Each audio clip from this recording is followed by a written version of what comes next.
오늘 우리에게 주신 하나님의 말씀은 창세기 4장 1절부터 7절까지 말씀입니다. 창세기 4장 1절부터 7절까지 말씀을 저와 여러분이 한 절씩 교대로 읽어보도록 하겠습니다. 아담이 그의 아내 하와와 동침하매 하와가 임신하여 가인을 낳고 이르되 내가 여호와로 말미암아 등남하였다 하니라. 그가 또 가인의 아우 아벨을 낳았는데 아벨은 양치는 자였고 가인은 농사하는 자였더라. 세월이 지난 후에 가인은 땅의 소산으로 제물을 삼아 여호와께 드렸고 아벨은 자기도 양의 첫 새끼와 그 기름으로 드렸더니 여호와께서 아벨과 그의 제물은 받으셨으나 가인과 그의 제물은 받지 아니하신지라. 가인이 몹시 분하여 안색이 변하니 여호와께서 가인에게 이르시되 네가 분하여 함은 어찌 됨이며 안색이 변함은 어찌 됨이냐. 네가 선을 행하면 어찌 낯을 들지 못하겠느냐. 선을 행하지 아니하면 죄가 문에 엎드려 있느니라. 죄가 너를 원하나 너는 죄를 다스릴지니라. 아멘. 어제 본문에서 우리는 아담과 하와가 에덴 동산에서 추방되어 쫓겨나는 안타까운 장면을 함께 살펴보았습니다. 그들이 추방된 세상은 더 이상 하나님의 임재만으로 가득했던 안전하고 풍성한 에덴과는 너무나 다른 곳이었습니다. 땅은 죄로 인해 저주받아서 가시와 엉겅퀴를 내는 곳이요, 공중 권세 잡은 마귀의 세력이 사방에서 무섭게 꿈틀거리는 그런 곳이었습니다.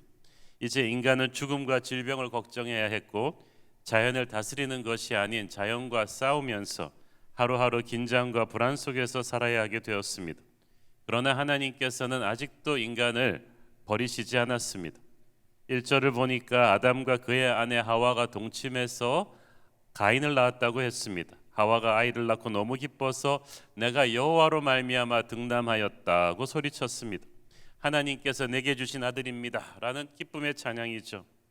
아담과 하와는 에덴 동산에서 추방되기 전에 하나님으로부터 여자의 후손이 뱀의 머리를 상하게 할 것이라는 하나님의 예언 말씀을 들었습니다. 아담과 하와는 에덴 동산으로 내쫓긴 뒤에 얼마나 에덴 동산이 그리웠겠습니까? 얼마나 돌아가고 싶었겠습니까? 그런데 그들이 자신들이 낳은 아들이 자신들을 유혹했던 뱀의 머리를 부시고 다시 에덴으로 돌아갈 길을 열어주지 않겠나 하는 바람이 있었을 것입니다. 그래서 가인을 낳으면서 아담과 하와 부부에게는 그들이 저질렀던 죄에 대한 회개가 있었을 것이고 하나님이 주시는 회복에 대한 기쁨이 있었을 것입니다. 이렇게 해서 태어난 자녀가 바로 인류의 첫 번째 자녀 가인입니다. 지금도 우리는 한 생명이 태어날 때 그 아이를 주신 하나님께 감사해야 하고 이 아이를 통해서 하나님이 이루실 일을 기대하는 그런 기쁨과 소망이 있어야 할 것입니다. 우리 부모들이 이 아이를 믿음과 기도로 잘 양육하면 그 아이의 인생을 통해 하나님께서 큰 영광 받으실 것입니다. 자, 2절을 보면 가인의 아우 아벨을 낳았다고 했죠. 아벨은 양치는 자였고 가인은 농사하는 자였다고 했습니다. 아벨이라는 이름은 허무하다, 공허하다 하는 뜻인데 에덴 동산 밖에서 아이를 낳아서 기르는 것이 그리고 사는 게 너무나 힘들어서 그런 이름을 짓지 않았을까 생각되는데 어떤 학자들은 어이없이 죽음당할 아벨의 미래를 예감한 예언적 이름일 수도 있다고 했어요. 어쨌든 가인과 아벨은 인류 최초의 형제들입니다. 성경은 둘째 아벨이 양을 치는 자였고 가인은 농사하는 자였다고 소개합니다. 농업과 목축업은 그러므로 인류의 가장 기본적인 직업이 아니었는가 생각됩니다. 원래 일 자체는 저주가 아니었죠. 그 아버지 아담도 죄짓고 타락하기 전에 이미 에덴 동산 전체를 관장하고 동물들에게 이름을 주는 일을 하나님으로부터 받았죠.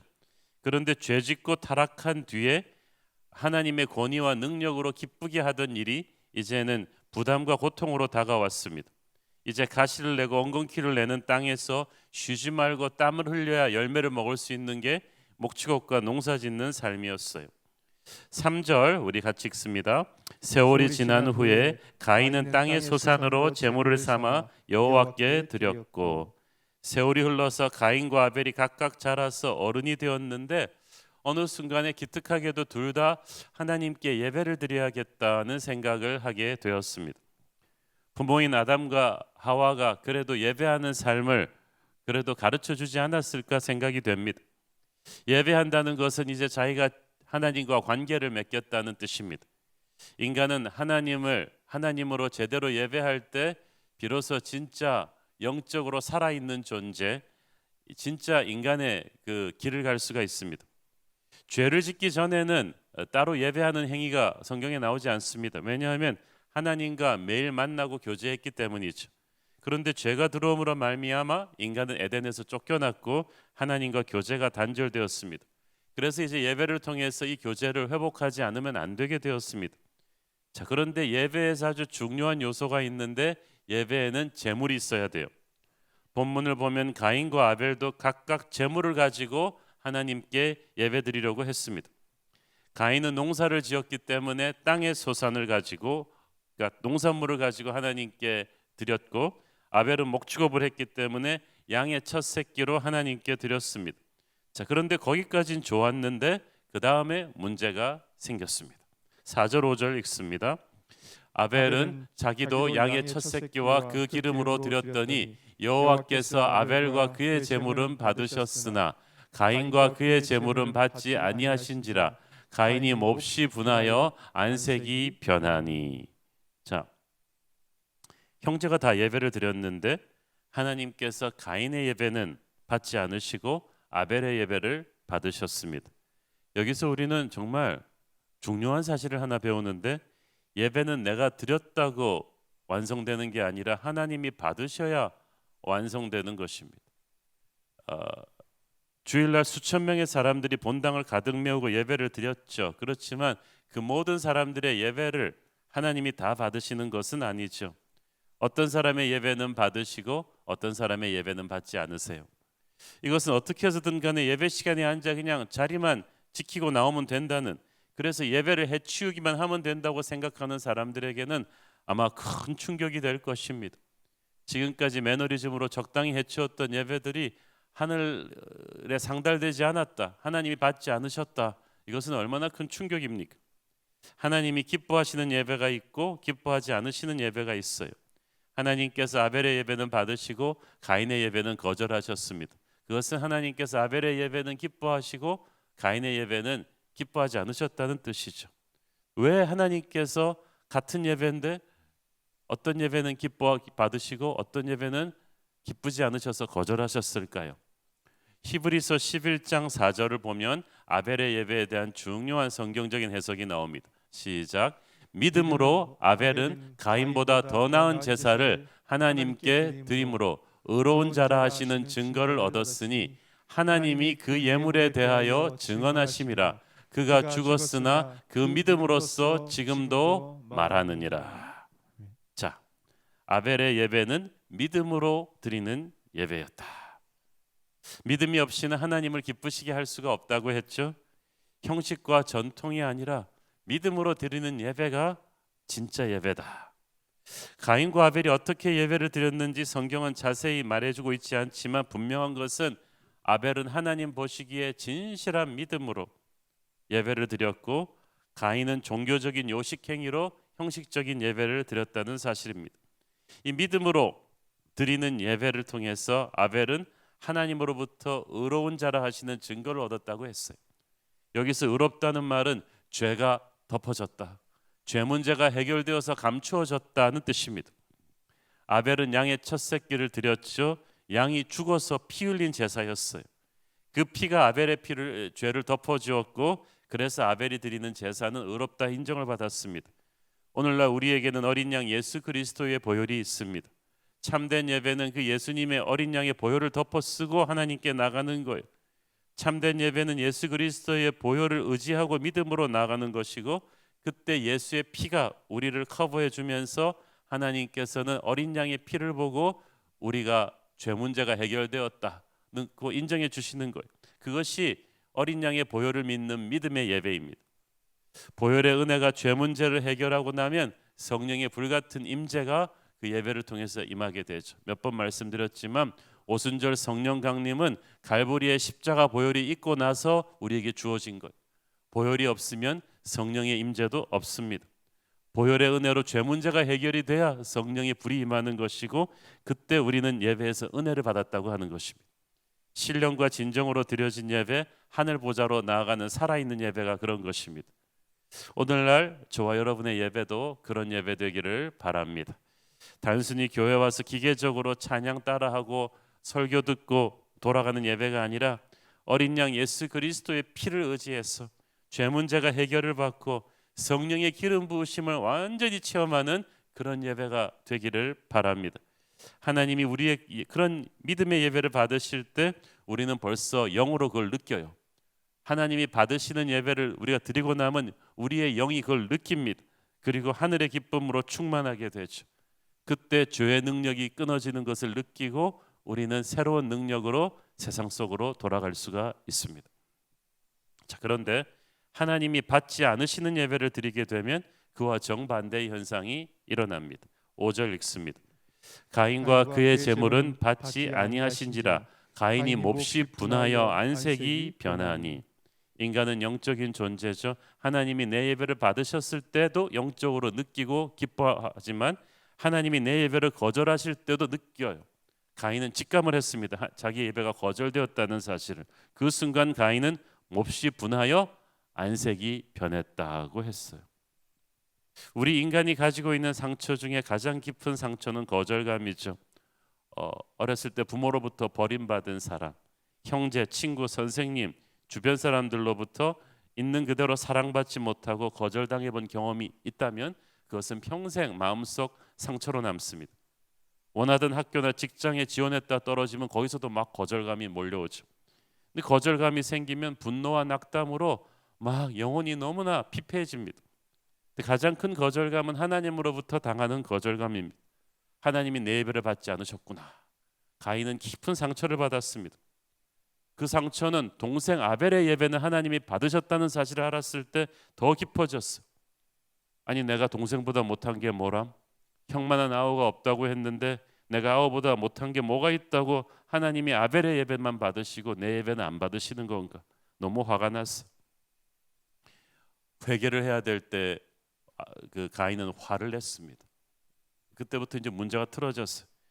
예배가 받아들여지지 않은 사람, 그때 그것을 자기 책임이라고 회개하는 게 아니라 그 상처를 받은 사람은 얼굴에 분이 드러나고 마음이 불편해집니다. 원망이 나오고 작은 일에도 이제 예민하게 화를 내게 되죠. 하나님께서 분노하고 안색이 변하는 가인에게 딱 보시고 이거 위험하구나. 즉시로 가인에게 경고의 말씀을 주셨습니다. 6절 읽습니다. 여호와께서 가인에게 이르시되 네가 분하여 하면 어찌 됨이며 안색이 변하면 어찌 됨이냐. 적반하장이라는 말이 있듯이 대부분의 사람들이 자기가 잘못해 놓고 나서도 도리어 화를 내고 소리를 지릅니다. 잘못하지 않은 사람들은 오히려 별로 소리 지르거나 화내지 않아요. 억울해도 조용히 기도하며 하나님의 개입을 기다리며 인내합니다. 그런데 죄를 많이 지은 사람이 오히려 화를 내요. 지금 가인이 그런 격입니다. 그래서 하나님이 가인을 지금 정신 차리라고 등을 두드려주고 계신 것입니다. 마음을 가라앉혀라. 지금 이 사태의 원인 제공을 한 것은 너인데 네가 잘못된 예배를 드려서 거절당했으면 네가 회개하고 그 예배를 바로잡으면 될 일인데 왜 이렇게 화를 내고 그러는 것이냐? 왜 분노의 노예가 되려고 하느냐? 정신 차려라. 이러다 큰일 난다라고 경고하시는 거예요. 7절 읽습니다. 네가 선을 행하면 어찌 낯을 들지 못하겠느냐? 선을 행하지 아니하면 죄가 문에 엎드려 있느니라. 죄가 너희를 원하나 너는 죄를 다스릴지니라. 네가 선을 행하면 어찌 낯을 들지 못하겠느냐? 네가 영적으로 떳떳하다면 아벨처럼 믿음의 예배를 온전히 하나님께 드렸다면 어찌 떳떳하지 못하겠느냐? 네가 지금 영적으로 떳떳하지 못하고 오히려 마음이 뒤틀려 있으니까 지금 그렇게 분노의 화신이 돼 있는 것이다 하는 거예요. 그 다음에 무서운 말이 나오죠. 죄가 문에 엎드려 있느니라. 이 말은 사나운 맹수처럼 죄가 너를 낚아채려고 지금 노리고 있다 하는 뜻이에요. 베드로서에도 보면은 전후서에도 보면은 그 마귀가 성난 사자같이 너를 공격하려고 기다리고 있다고 했잖아요. 진정한 회개가 없이 분노로 가득 찬 네 마음에 지금 마귀가 얼씨구나 하고 달려와서 너를 낚아채려고 지금 대기하고 있는 걸 내가 본다 하는 거예요. 정신 차리라는 하나님의 경고입니다. 너는 이럴 때 분을 가라앉히고 죄를 이기고 다스려야지. 이렇게 분노를 주체 못하면 너는 순식간에 죄의 노예가 될 것이다. 마귀에게 낚아채어서 무슨 무서운 일을 저지를지 모른다. 지금 회개하고 돌아서라. 그렇지 않으면 파국이 올 것이다. 라는 하나님의 경고가 가인에게 탕 떨어진 거예요. 그러나 가인은 하나님의 경고를 제대로 받아들이지 않았죠. 내일 본문에서 알게 되지만 그는 이 분노를 방치했고 결국 마귀에게 휘둘려서 인류 최초의 살인자가 됩니다. 가인은 처음 자기의 예배가 거절당했을 때 문제의 원인이 자기 자신에게 있다는 것을 인정하지 못했습니다. 자기가 잘못된 예배를 드려서 하나님이 받지 않으셨다면 가서 회개하고 올바른 예배로 믿음으로 예배를 다시 드렸다면 거절감은 즉시 회복될 수 있었습니다. 그러나 회개해야 될 순간에 그는 하나님을 원망하고 아벨을 원망했습니다. 이건 내 잘못이 아니다. 하나님 때문이고 아벨 때문이다. 분노에 사로잡혔고 분노는 마귀가 침입해 들어올 문을 열어주었습니다. 그래서 에베소서에 보면은 하루 이상 그 분노를 갖고 있지 말라 그러잖아요. 지금 예배 드리다가 살인이 나고 있어요. 예배 드리다가 형제가 반목하고 있어요. 예배 드리다가 분노가 일어나요. 큰일 난 거 아닙니까? 영적인 세계에서 이렇게 문제가 생겼을 때 우리가 영적으로 바로 해결하지 않으면 곧 눈에 보이는 세계에서 대형 사고로 이어지게 됩니다. 예배가 막혔다. 이건 영적인 세계에서 문제가 생긴 거거든요. 우리의 병든 예배를 다시 영적으로 회복시켜야 돼요. 회개하지 않은 죄가 있다면 가서 회개하고 형제를 용서하지 않고 미워하는 마음이 있다면 회개하고 아직도 분노로 사로잡혀 있다면 그 분노를 버리고 어린 양의 보혈로 씻김을 받아야 돼. 그래야 예배가 다시 회복될 수 있어요. 그래야 기도가 뚫리고 찬양을 할 때 마음에 평안이 있는 거예요. 그래야 믿음이 깨끗해지고 예배가 회복됩니다. 그 회복된 예배를 하나님이 기뻐 받으시고 그때 우리의 영은 하늘의 은혜로 가득 차게 될 것입니다. 오늘 만약에 여러분의 예배가 가인의 예배처럼 병들어 있다면, 그래서 어느 순간부터 기도가 막혀 있다면, 예배드리고 나서도 분노가 사그라지지를 않고 가슴 속에 섭섭한 마음, 원망하는 마음이 가득 차 있다면 여러분의 예배에 빨간불이 들어온 거예요. 하나님께서 예배를 회복하라고 말씀하고 계십니다. 분노를 버리고 용서하고 사랑하고 하나님의 은혜 앞에 돌아오고 어린 양의 보혈로 다시 돌아와서 예배를 회복시키라고 말씀하고 계십니다. 이 말씀을 듣고 예배를 바로잡으면 우리는 가인의 길을 가지 않고 축복의 길을 가게 될 것입니다. 기도하겠습니다. 하나님 은혜를 감사합니다. 오늘 믿음의 예배를 드린 아벨과 그렇지 못한 예배를 드린 가인의 차이가 얼마나 큰지를 보았습니다. 예배를 드렸다고 다 끝나는 게 아니라 아벨처럼 믿음의 예배, 어린 양의 보혈의 임재가 가득한 예배 드리게 하여 주셔서 하나님이 기뻐 받으시는 예배 드리게 하여 주옵소서. 예수님 이름으로 기도했습니다. 아멘.